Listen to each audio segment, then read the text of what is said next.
Good morning, everyone. First of all, I'm very pleased to be here, and I would wholeheartedly thankful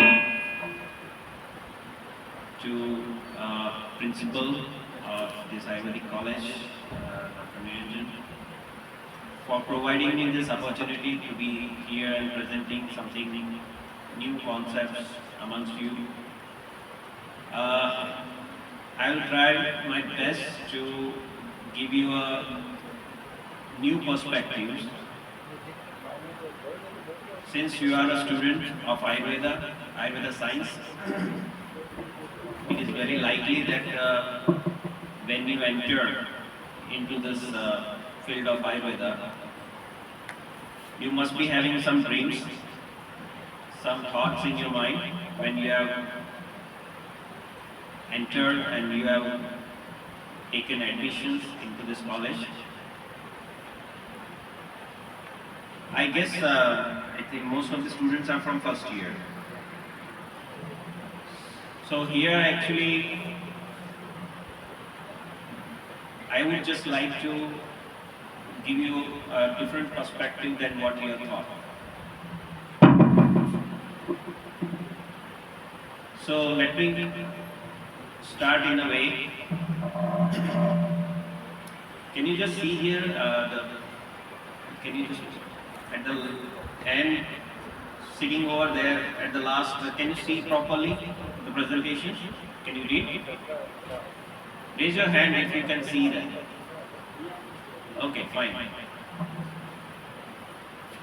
So basically, you have entered into this BMS college with a perspective, with a vision, with a dream that after completion of your course, you will be out with a DR before your name. Okay? So you want this DR, doctor, before your name. So basically, you have come with a dream that after completion of this course, this education, you will be a doctor and you will do either practice or you will either, there are other some options like academics, you will be professor, lecturer in a medical colleges kind of thing. So mostly you have two options. Either you can join any hospitals or you can have your own hospitals, your own clinic and you do practice. So practice is a one option. Second option is academic. Like you will teacher, lecturer, professor and you will join an academy, college something and you will teach the medical students. Can you see, sorry, our entire presentation would be a little bit interactive. I don't want to just one way this everything. Like I keep speaking and you just keep listening and somewhere you also dream something else rather than what we are discussing right now. So let me just try to be very interactive. So I would like to ask you one question here. Do you have any other third options in your mind that you will do something apart from this two? One is practice, another is academic, like you'll be a lecturer. So any of you, would you like to share your thoughts that apart from this two, any third things that you will do in your life as a career? Anyone else? Just be free. This is not a class. Okay, you are not in class. It's a motivational lecture kind of thing. So I'll try to motivate you something. So if you just keep listening very silently, disoriented, then it's not gonna work. Like it would be not helpful to you. So let's be very free and interactive. Any of like girls, boys, do you have anything else apart from in your mind that you'll do something? No idea. So just do. Either you will do practice, or second you will be a lecturer or you will be a teacher in academy. Okay. So here I am going to give you a third option, or maybe a fourth option, which is not like during your entire curriculum, this will not be taught to you.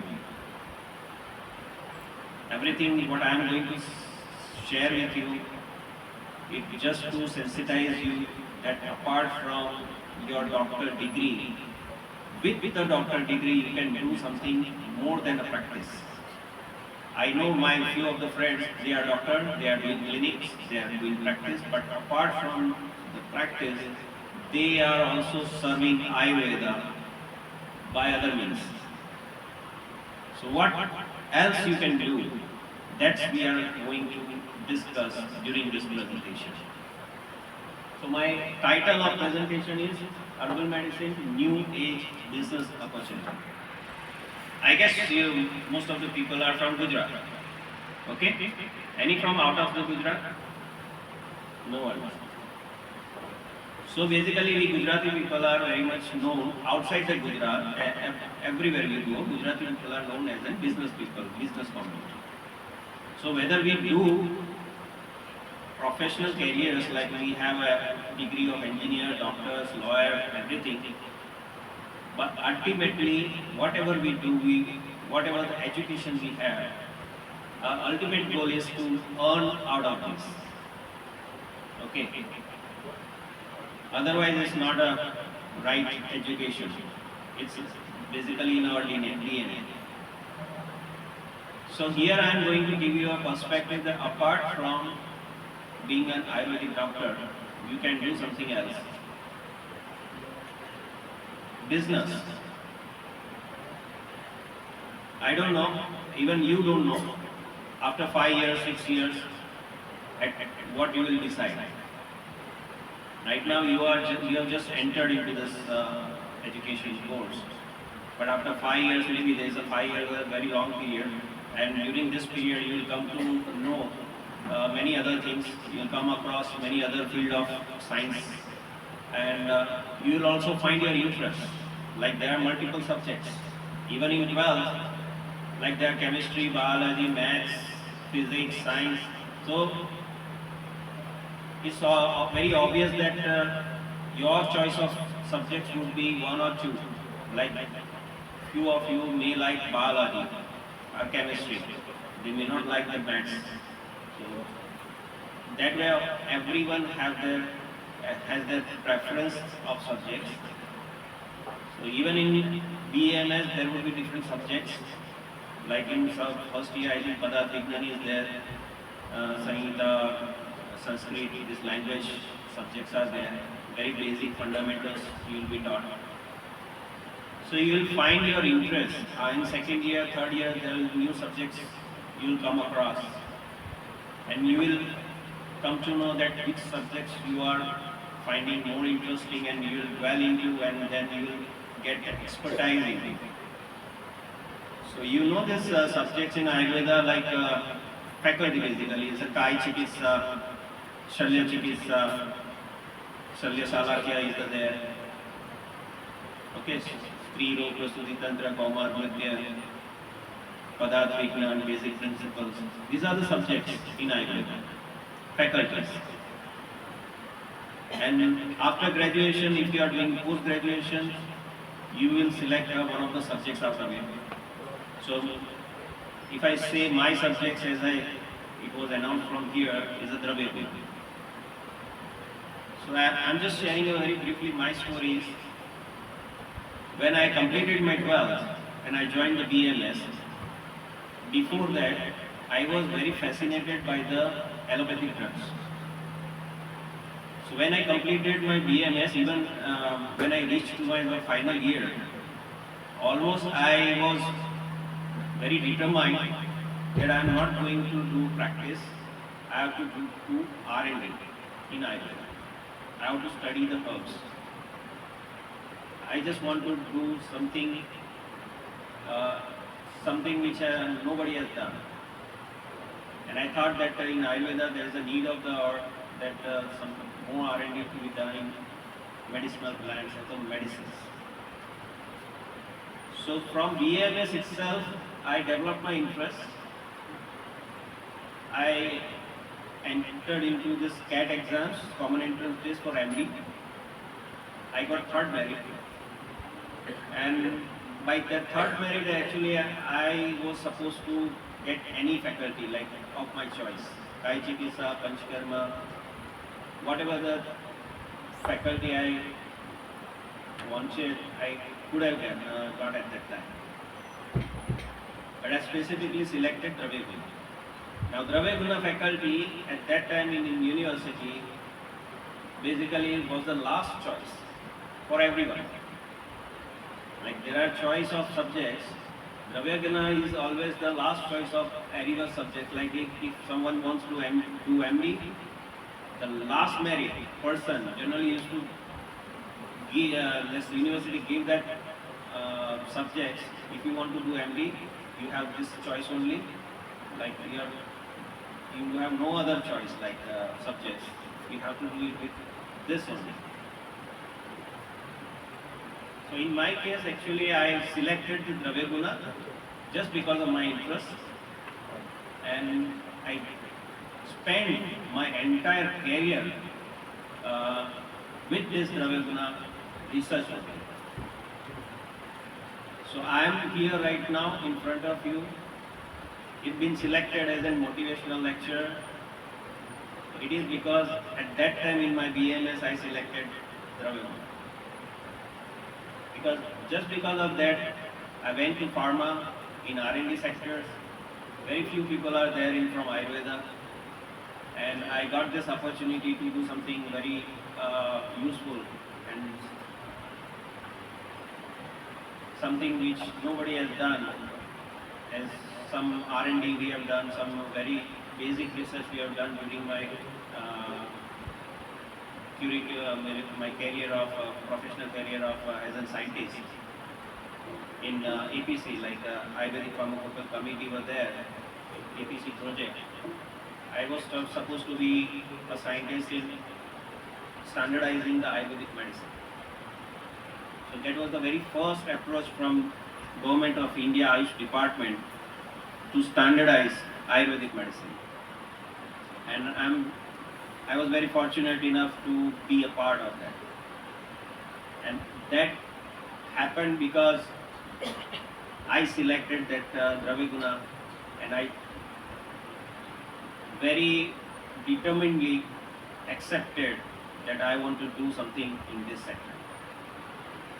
So here my efforts, my approach, my requests, my suggestions, whatever you say, I'm going to share with you something that we have not thought of still this moment. Next please. So let's come to herbal medicine. So you might have, I think you might have seen Ayurvedic Vaidyas and Ayurvedic doctors doing practice. Like a patient comes to them and they diagnose patients and then they give medicines. I think you people are aware about this, okay? Now the thing is, there are two portions in, like very large, if we see say the title or we say the broad picture here. One part is a physician, another part is a aushad, medicine. Actually there are chatushpad. The basic fundamental of any practice is the chatushpad. In Ayurveda you will learn it. There are four pillars. One is the Vaidya, Paricharaka, patient, that is Rogi, and aushad. These are chatushpad, it is called in Ayurveda. Four pillars are there. Majorly we can say, let's focus on more on just keeping this Paricharak, that is nursing side, and Rogi. For now we are keeping these two pillars aside. We are just focusing more on physician side and medicine side. Now Have you ever thought of how any physician decide what medicines to be given to the patients? Have you ever thought of like any time that things came to your mind that something why this physician is giving certain medicines to patients, on what basis, on what merit, and what these medicines are comprised of? What is there in that medicines? Have you ever thought of? Just raise your hand. At least I can know that you people are listening. You are here, no, you are not outside the studio. Have you ever thought of what the Ayurvedic medicine is made up of? How it is in manufactured, or what the things are there in medicine? Not yet. Okay. So let's see. I think that this is very fresh and scratch start, I would say. Right from scratch, I think we are starting. So I am just giving you some exposure of what is herbal medicine. Okay. There is a big difference between Ayurvedic medicine and herbal medicine. Again, I just want to break your concept over here that if you are thinking that all the Ayurvedic medicines are herbal medicines or all the herbal medicines are Ayurvedic medicines, forget it. So here I just would like to clear your concept about this. Right now we are talking about herbal medicine. Herbal medicine is a very large umbrella. Ayurvedic could be one of them. So apart from Ayurveda, across the world, there are other pathis as well. Other treatments, natural treatment pathis, treaties also there. Tibetans are there, Siddha is there, Unani is there.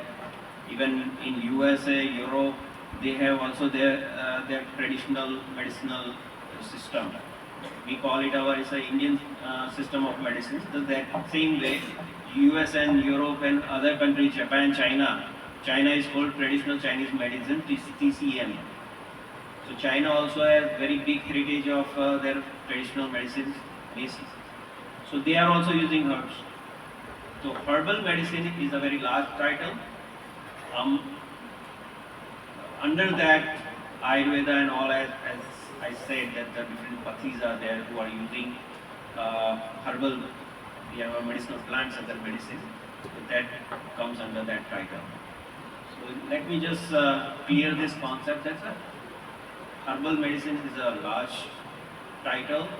Subtitles are Ayurveda, Unani, Siddha, Homeopathy, and these are basically exist in India. That's why I written over here. Out of the India, as I said, USA, Europe, they also their traditional medicine system. China, Korea, Japan, they also have their traditional system of medicine. Next one.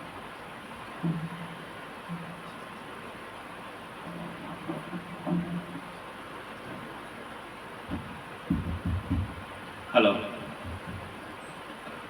Am I audible? I think it's coming.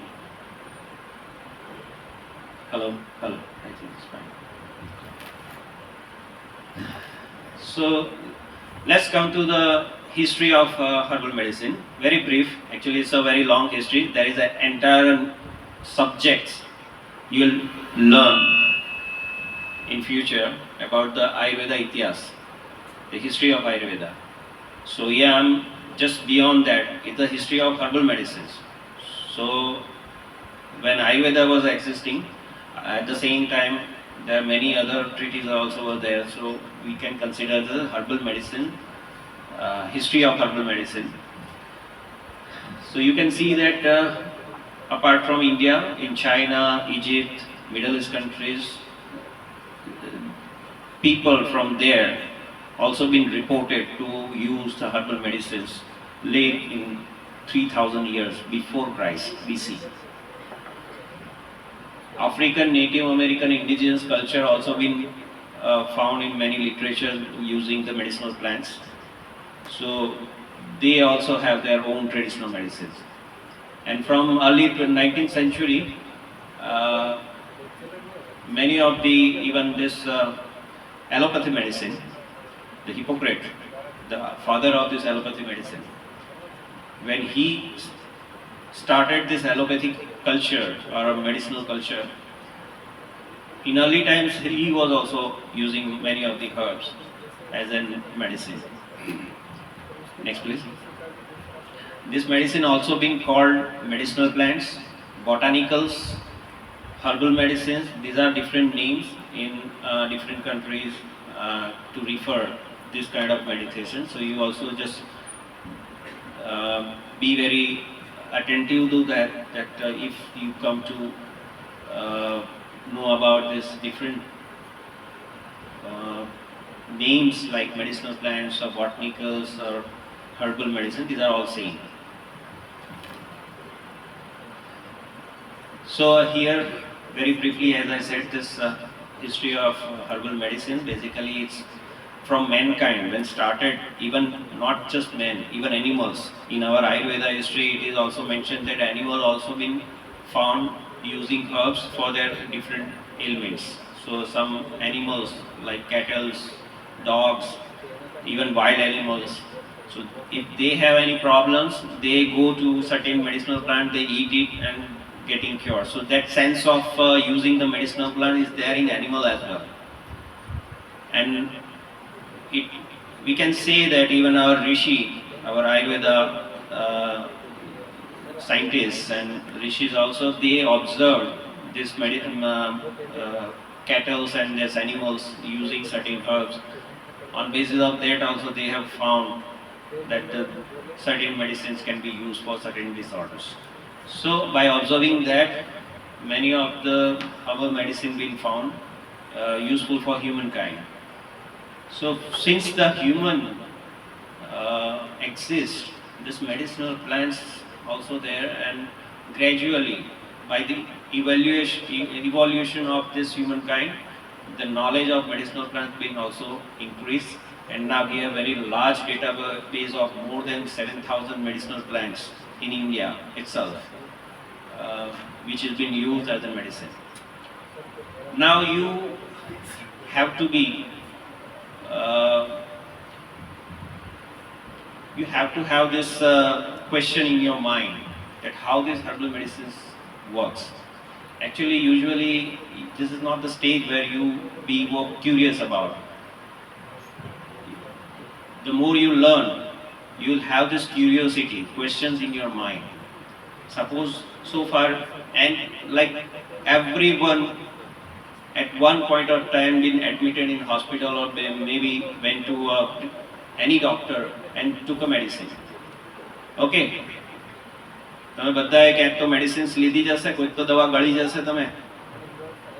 Okay, have you ever thought that how these medicines you are popping up and after half an hour or 1 hour your fever goes down? Have you ever thought of, have you ever searched in Google that how it happens, how this medicine works, what happens when you are eating something, where this medicine goes and how it works in body? You have a headache, you are popping up pills, after half an hour your headache goes away. How this happens? So this question you should have. You are student, your very first and foremost religious, I would say, is to ask a question. You are student. Your job, your duty is to study, to learn something. And that is not possible without question. You cannot learn everything just by reading. Okay, until and unless you ask your questions to your professors, your lecturers, your teachers, you cannot have this knowledge. So, whatever something happens to you, you come across, you have to have a question how these things are happening. So here the question is, you should have this curiosity that how these herbal medicines, when we are taking tulsi, when we are taking Mahasudarshan, when we are taking any Hingwastra, Swadis Virachan, what happens in our body and why? This question you should have. Now you are a medical student. You are going to study the human body. All the anatomy, physiology you are going to study. So just be sure that whatever you learn, you have to have this question in your mind so that you will remember this for a long time. So basically, I'll give you a very brief about how this herbal medicine works. So basically, herbal medicines are different than the things we are eating. Like in Ayurveda, there are two very separate uh, systems. One is a ahar, another is a aushad. Ahar, that is diet, the food that we are taking, and second is the aushad, this is medicine. So ahar, mostly you people are just past this 12th standard, so I believe that you know that's what this food contains, whatever we are eating, what this contains. Can you just tell me what our food contains? When we are eating something, what we are getting? Carbohydrates, proteins, vitamins, minerals. Okay, so these are the things we are getting when we eat foods. And basically what happens with carbohydrates? What happens with protein? So you have to know that what is the role of carbohydrate in our body. Body requires this energy. If I am just standing over here, I am moving my hands, it requires energy. Carbohydrate is the source of energy in our body. What is the role of protein? Protein is the building block for our muscles. What is the role of vitamins? Vitamin C, you know this, vitamin A, B, C. So these all vitamins basically are functional ingredients which runs cellular activities in our cells. Minerals, calcium, zinc. So these basically minerals are building block of our bones.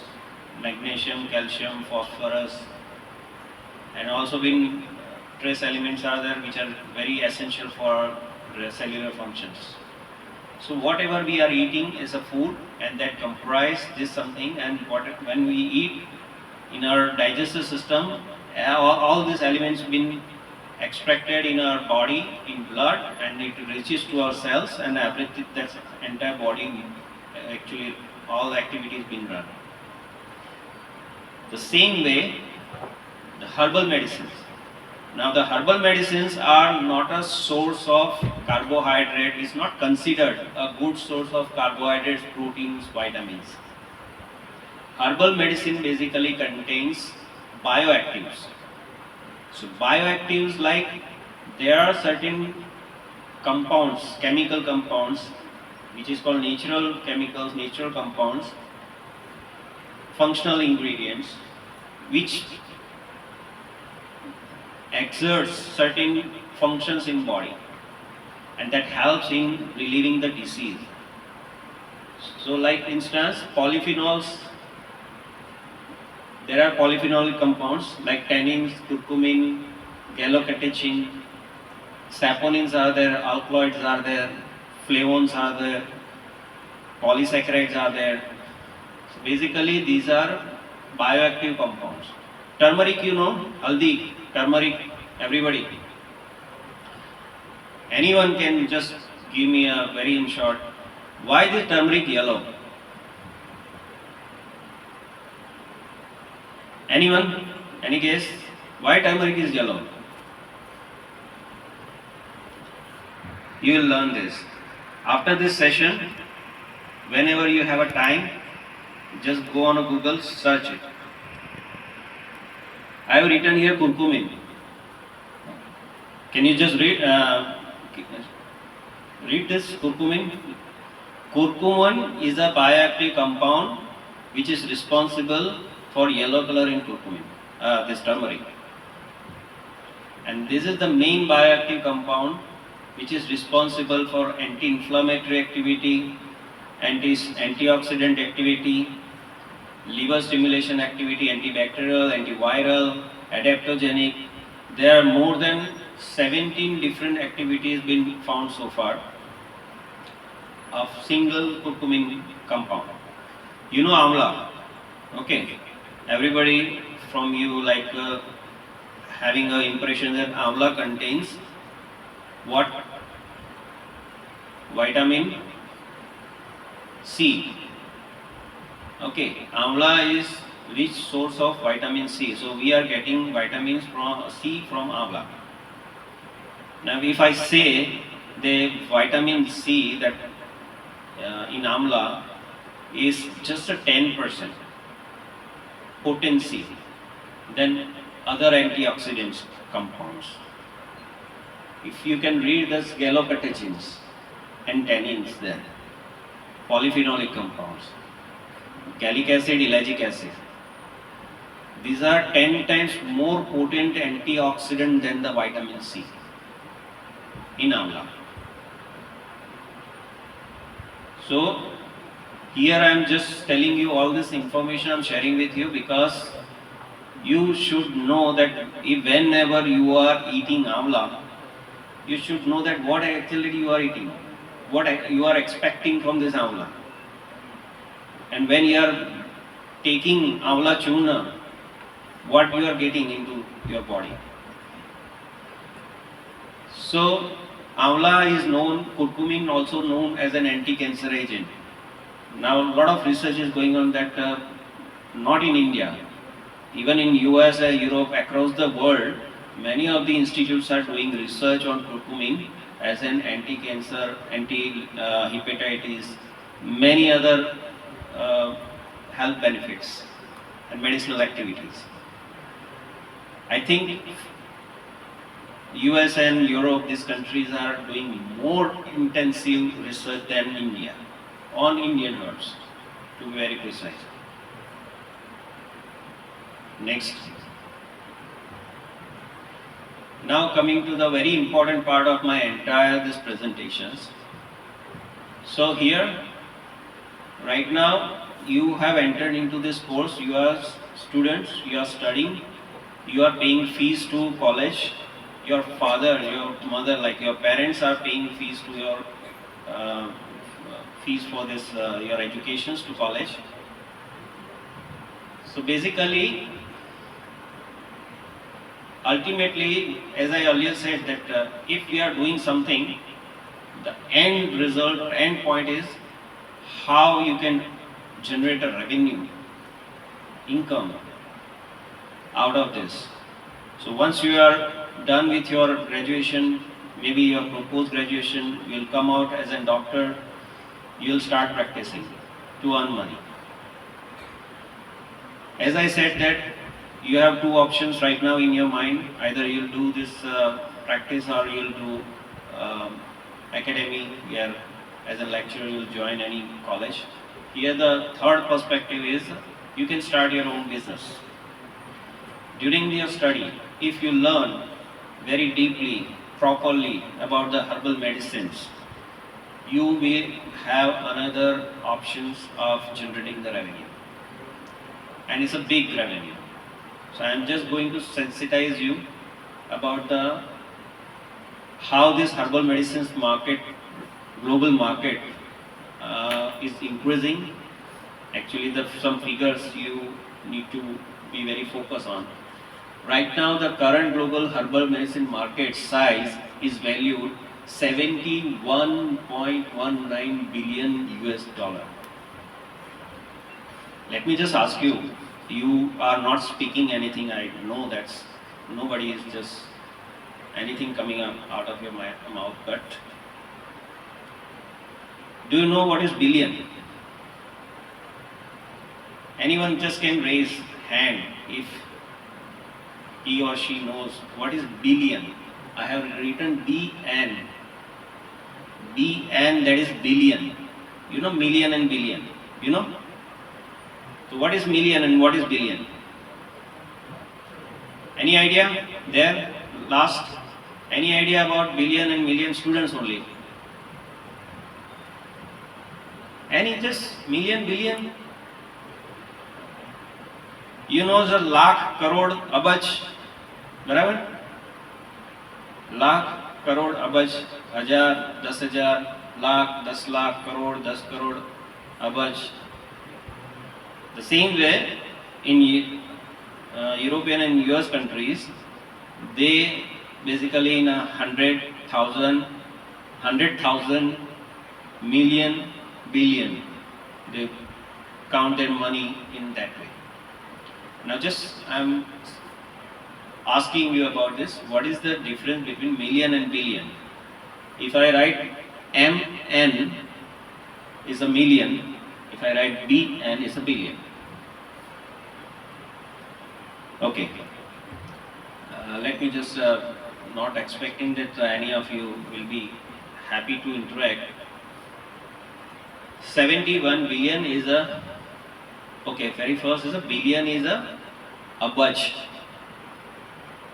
एक अबज is 1 billion, यानी 100 crores. कितना मिंडा लागे? How many zeros are there in crores? At least tell me and show your fingers. How many zeros are there in crores? Okay. Mathematics. 71 billion. So here's just 7,100 crores. And that's not again a rupees, it's a dollar. You know what is the rate of dollar right now? Anyone? Yes, sir. 83 rupees. Today is 82 rupees. It's like rupees is increasing their value. 82 rupees, $1. So when I write this 71, you have to multiply 71 by 82. એટલે 7 અઠામ 56 એટલે 5600 crores. It's a global market. I just want to tell you that it is very much like I'm not comparing with the Adani Ambani, but Adani and Ambani also are very keen to come into this market. It's a very highly growing market right now, not as an Ayurvedic medicine market, but as a nutraceutical market. Is highly growing. It is expected to be valued more than 130 billion by 2017. It's a old data. Now it's already crossed. Now it has crossed from billion to trillion. Trillion, you know, I think, okay, sorry. You don't know the billion, so you also will don't know the trillion. The market is likely to represent absolute opportunity more than 140 billion between 17 to 2027.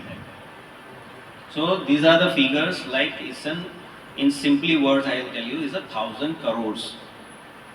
10,000 in also 40 crores.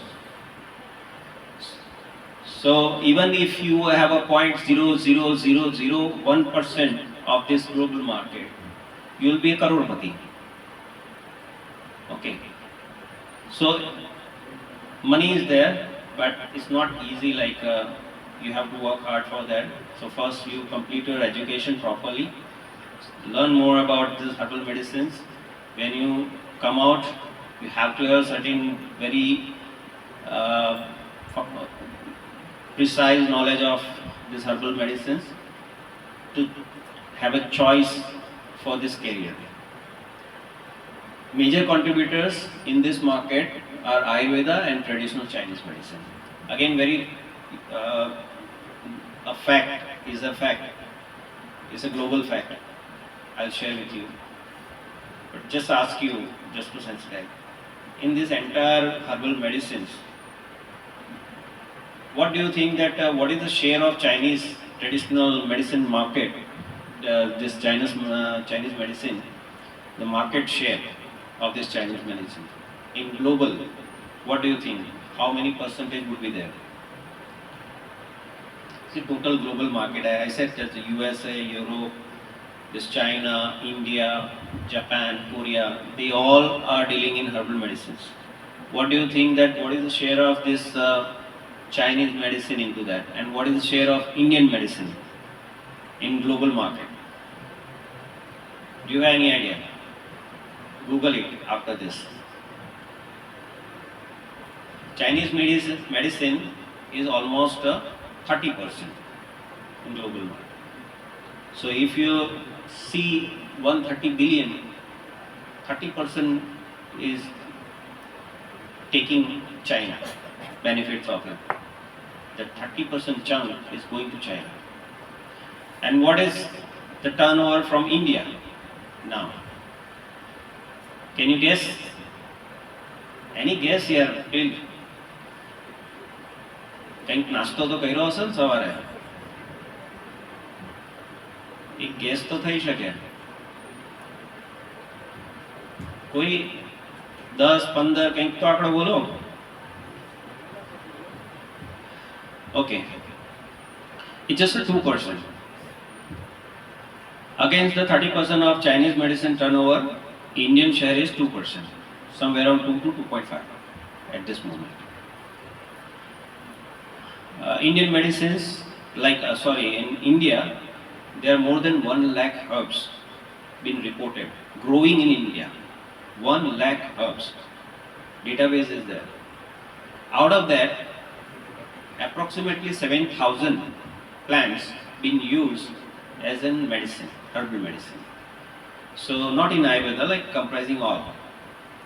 So there are certain traditional healers, like in village, the village local Vaidya is there, healer is there, not degree holder, but local healer, paramparagat, we call it traditional healers. They also use medicines for daily routines. So considering that there are 7,000 around medicinal plants being used as a medicine right now in India. Out of that, somewhere around 350 to 700 medicines are being used by the pharma companies.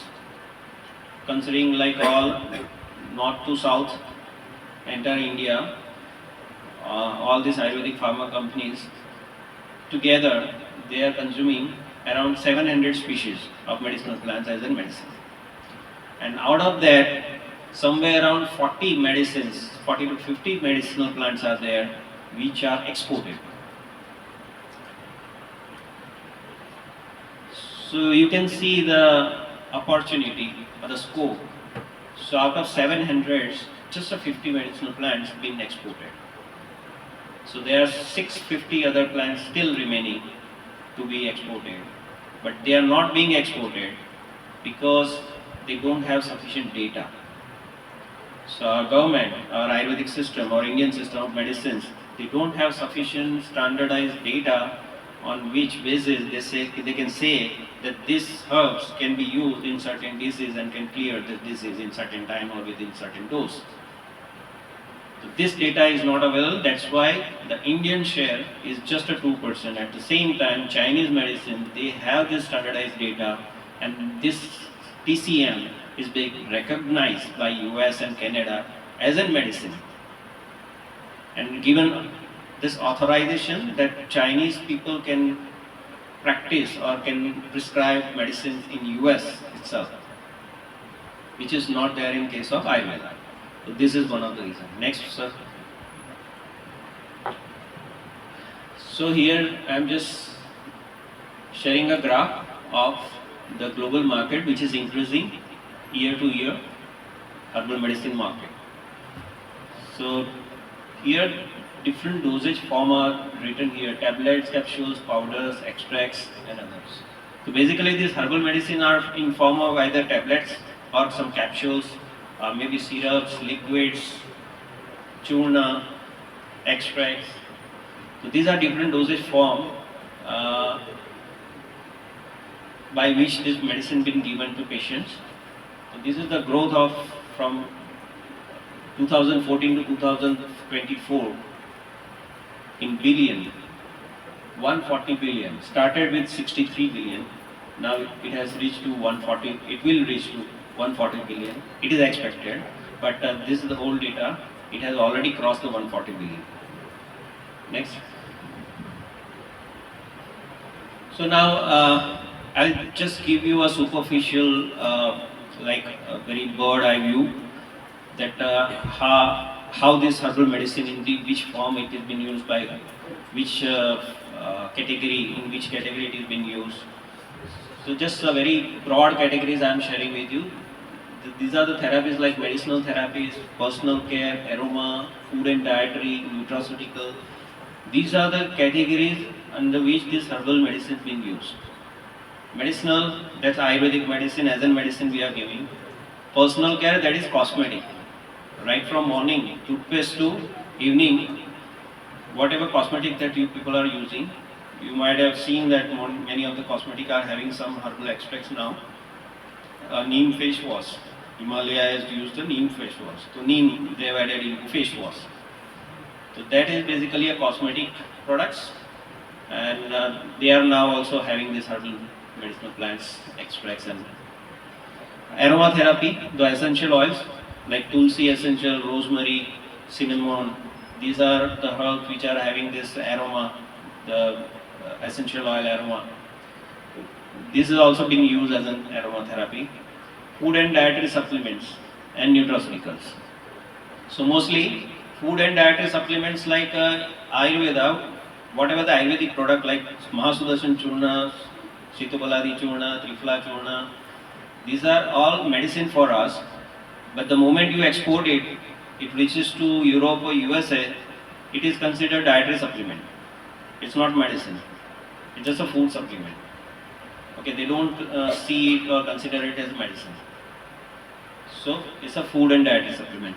And when these herbs are mixed with synthetic vitamins or nutraceutical ingredients, protein supplements, amino acids, if it is mixed with that, that called nutraceutical supplements. Next. So now the applications. So in which form this medicinal herb been prepared or marketed? So food and beverage. So like turmeric, as I said, turmeric is we eat daily. It's a food for us. Amla, though it's a seasonal product, but we take it as a fruit. Okay. So basically, fruits, beverages, aloe vera juice, everybody amla juice, the beverage.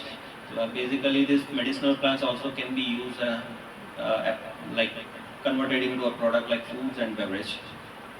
Personal care, as I said, in cosmetic also, like even kumkumadi tel. So now kumkumadi cream, even Fair and Lovely, they are also adding kumkumadi tel into that Fair and Lovely cream. So this Ayurvedic classical preparation they are adding into. Many of the hair oil they are adding this Mahabringraj oil. Indulekha oil is there. They are using completely Bringraj and all these herbs to prepare that. So these are called personal care products. Dantakanti. Right from morning you do this Patanjali toothpaste, Dantakanti. So it's a toothpaste, it's a personal care product. But it's made up of herbs. Pharmaceuticals, that is Ayurvedic pharmaceuticals. So basically pharmaceuticals are all this Ayurvedic medicine manufacturing company. You might be knowing this Dabur, Chandu. These are very known and very old companies. That's why you people know. But apart from Dabur, Chandu, there are more than 6,000 Ayurvedic running pharma companies in Ayurveda, in India. They are basically making tablets, capsules, powders, and this pharmaceutical dosage form out of it. Cream, oil, lotion, heat, asavarist. So number of things they are making. This all are pharmaceutical. Nutraceuticals, as I said, that when few companies are making combination of these herbs and some synthetic vitamins like vitamin A, B, C, they are combining it, then it becomes a nutraceutical, and many other applications as well. Next.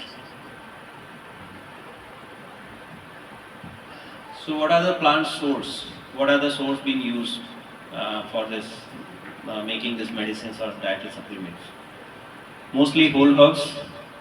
So sometimes like you may be, you know that's the tulsi powder or neem powder or this amla powder, ashwagandha powder, brahmi powder.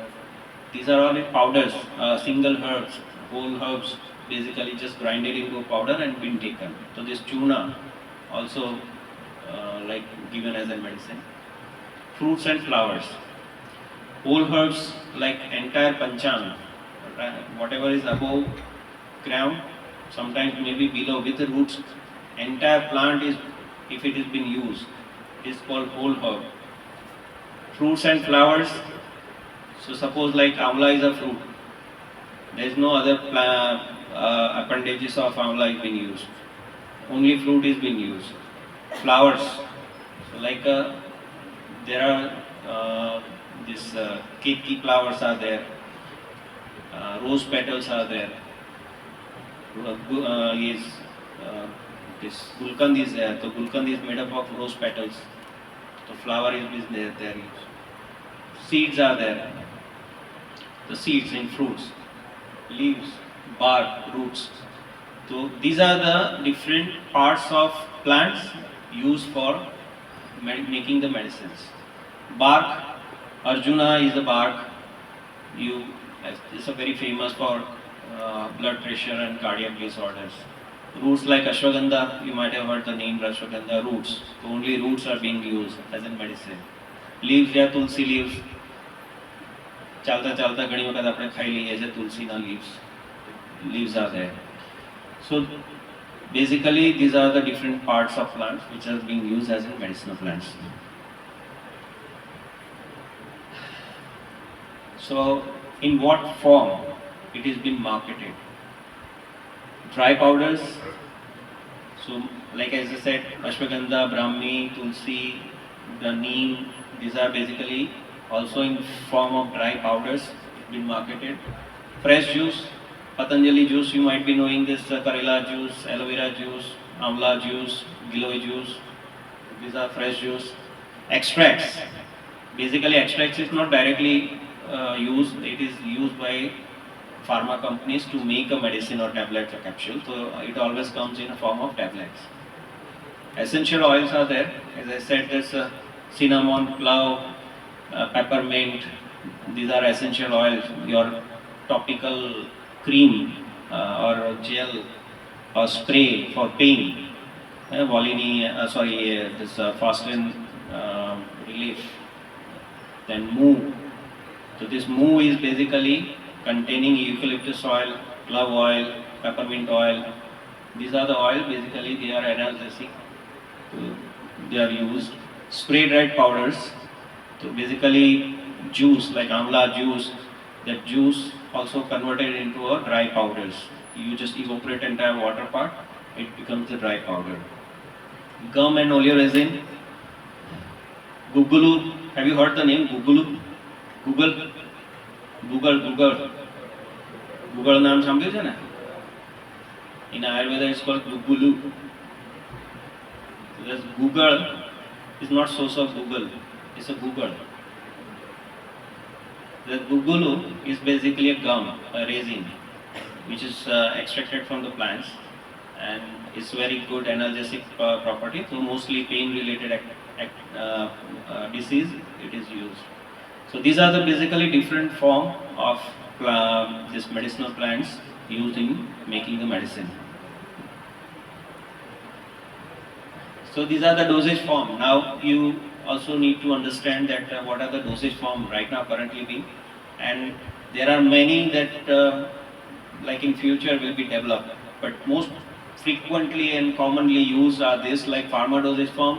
If you say the medicine, a pharma is capsule, tablets, oils, powders, syrup. These are very common medicinal dosage form. So basically when it comes, you hold the tablets in your hand, you always feel like you are taking medicine. Okay. If your tablets in your hand and you are popping up, you always feel like you are taking a medicine.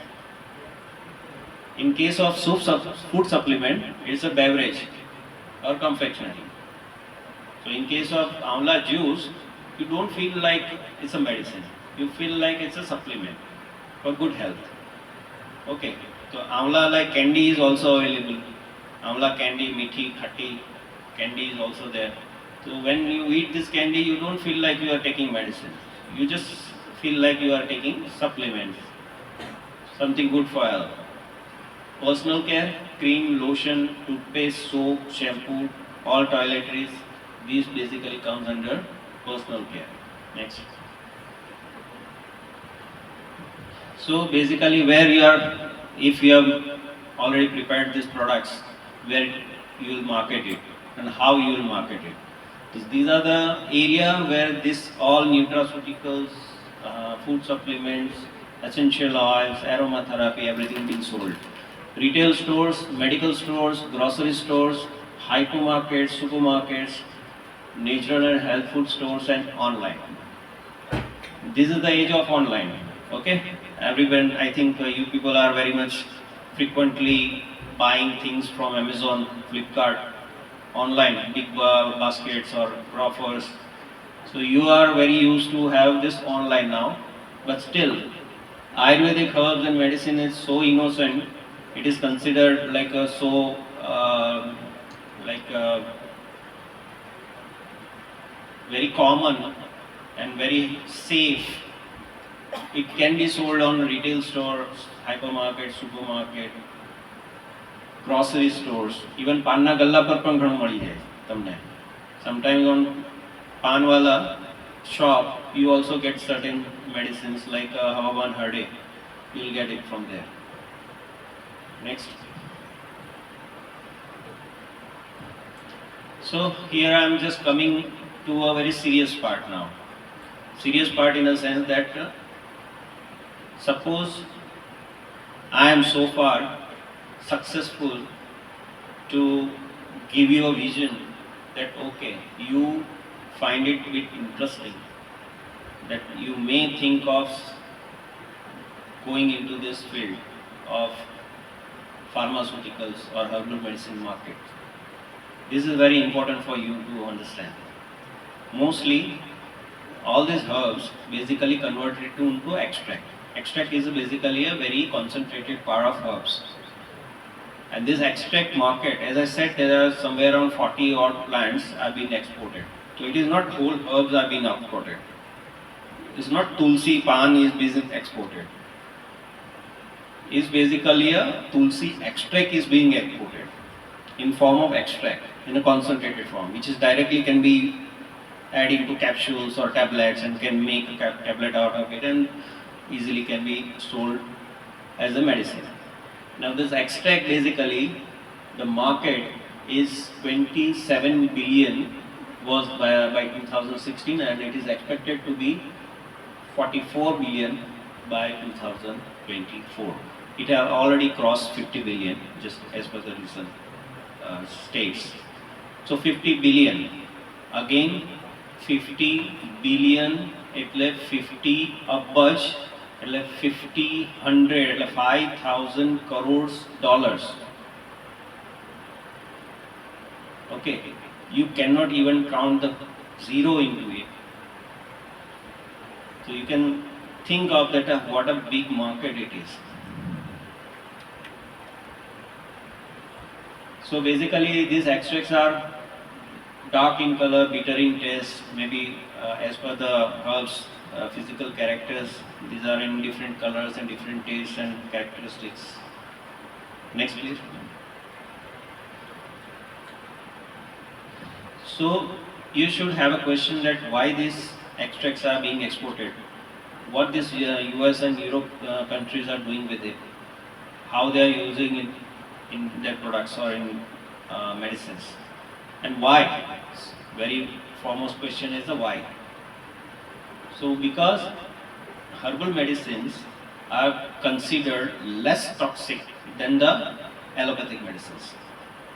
Allopathic medicine, you people know that is being now considered, people stay away from allopathy medicines because they have this impression that it can cause some side effects if taken longer time. So basically herbal medicinal extracts are considered less toxic or without any toxicity, very safe. And now they are also been scientifically proven to have health benefits, equally like modern medicine. Very less side effects. Applications are also wider. So sometimes extracts are not bitter. It is like an amla extract, is in sour in taste. You can eat it. So application is wider. Mostly allopathic medicine are very bitter in taste. So you have to have either capsules or tablets or injection kind of thing. But here you have a wider application. You can use it as a medicine in capsules, in tablets, in cream, lotion, multiple things you can use it, and very low cost. So foremost, very important thing is low cost. Next. Just in one line I'll tell you, to develop one allopathy molecules, the companies are spending at least 1000 crores rupees to develop one allopathy molecule. Any company, right from development to clinical study, they are spending at least 1000 crore rupees for one molecule. અને એ medicine એકવાર માર્કેટમાં આવી જાય પછી 10 વર્ષ સુધી એમને patent right મળે ને એ 10 વર્ષની અંદર they are earning at least more than 10,000 crores. At least. Per year. Not 10 years. Per year they are earning 10,000 crores rupees in allopathy. So why this medicinal plant being considered low cost? It doesn't require 1000 crore rupees because they already been mentioned in our Ayurveda Shastra for which purpose this medicinal plant being used. So you know that how to use it. So your research is not so expensive. These are the geographical. I am just broadening your vision out of India. So right now you may be thinking everything within India, maybe within Gujarat, maybe within Vadnagar. So I am just trying to stretch you out of this Vadnagar, from Gujarat, from out of India. So these are the different countries in what proportion they are using medicinal plants. So you can have a very brief idea about it. So basically the Brazil, Latin America, they are also consuming a lot of herbal medicine. China, India and rest of the Asia, they are also contributing very highly.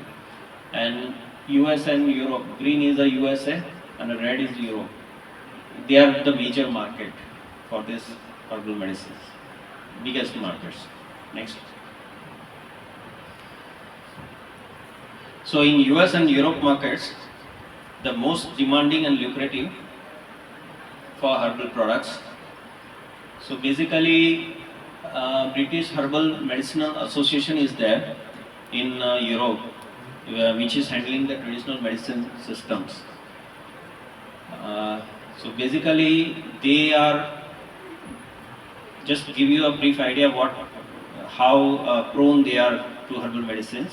Germany is basically preparing a pharmacopoeia. Around 200 medicinal plants are there, which are purely from India. So Indian medicinal plants basically been added into German pharmacopoeia. They are preparing, they are doing research on Indian medicinal plants. Next. So as I said that the US and Europe, these are the biggest markets for herbal medicines. In Asia Pacific, apart from India, if you can see that China and India are the major, China and India are the major basically contributors in this herbal medicine produce and even consumption. Almost they are growing by 10% CAGR. I know that you don't know what is CAGR and what the meaning of 10% CAGR. It's too early for you. Maybe it will take another 5-6 years to know about that. But see that in very common language, if I say 10% CAGR every year, suppose you have 10 crores of turnover this year, next when you go, it's 100 crores, 10 times. So by 10 years, you reach to 100 crores. Every year 10% you are adding into this. Every year 10%. So by 10 years you will have almost 10 times, like 100% of growth. So it is very phenomenal. In terms of product segments, multi-herbal segments is dominating the largest segments and capturing a significant share of the overall herbal supplements in worldwide market. So this segment forecast even still is a 9.15 CAGR. Next. So again some million and billion figures are there written in red. I'll just go through very fast. So very first is the India share. Here I have written just 0.5%. This 0.5% is for specific Ayurvedic medicine. If we call about herbal medicine or herbal, it is 2.5%. But if I say about just Ayurvedic medicine, it is just 0.5%. And it is in million, it is not in billion yet. And estimated global market is 70 million, as I said earlier. So Ayush department and value-added products for medicinal plants, it about to be reaching about 258 million. It is still very less. Next. So Indian herbal medicine market after COVID, it is also growing. After COVID, people have started trusting on Ayurvedic medicine. તમે બધાએ ઘણા બધા કાઢા પીધા હશે કોવિડમાં, ઉકાળા પીધા હશે, ફાકીઓ લીધી હશે. So basically people literally started having faith on Ayurveda and Ayurvedic medicines after that, even not in India, outside India also. So this has made a very huge turnaround that even Indian people have started consuming more Ayurvedic products. So Indian market is also very growing now. Next. So Indian market is basically growing by 12% CAGR. So global market is by 10%, it is 2% more, it is a 12% CAGR is growing. And awareness also is been increasing against the synthetic medicine. So synthetic cosmetic and synthetic medicine, people are preferring more natural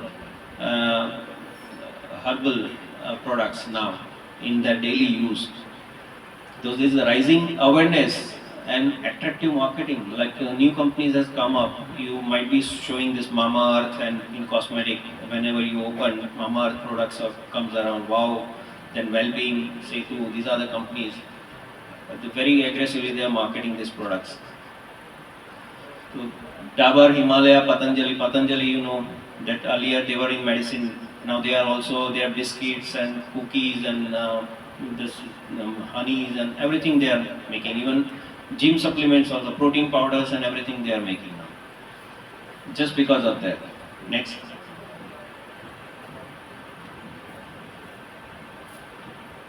So future potential. The entire this session, I think half of the population will gone away. Maybe they are hungry. So basically, I just tried my best to sensitize you about, apart from just practicing, there's a huge business opportunity. When you are done with your this graduation or maybe post-graduation, when you will be out in this markets. Here in red line, I just written, there is a certain opportunity for newcomers into this business segment. Key is how best one can exploit this growth drive for their startups. Startups, you know the word startup is a very buzzword, startups. So people are starting from few amounts, they come up with the good products, they put into market. Now earlier online was not there, very few stores are were available, so people have to go to store and buy. That's why people were not buying. Now online, everything is available. You are getting your product at your doorstep. So here thing is, market has grown like anything. Even if you are starting a startup, maybe you start with one very small amount like 10,000 rupees, 15,000 rupees. If your product clicks, then you can be a millionaire in very few time. So here the opportunity, apart from, I'm just giving you, as I said, the third and fourth option. So apart from clinician or academician, the third option is the scientist, R&D. You can do R&D, you can join R&D companies who are doing R&D on herbal medicinal plants. It is not only in India, even outside India, in US and Europe and Japan, everywhere companies are doing research on herbal medicinal plants. So you also can have that option. And fourth option is you can have your own product if you market properly. If you come enter into these segments, you can earn very good amount. Next. Thank you so much for listening very patiently and staying there on your seats, not leaving the room. Thank you so much, and hope that you will be benefited from this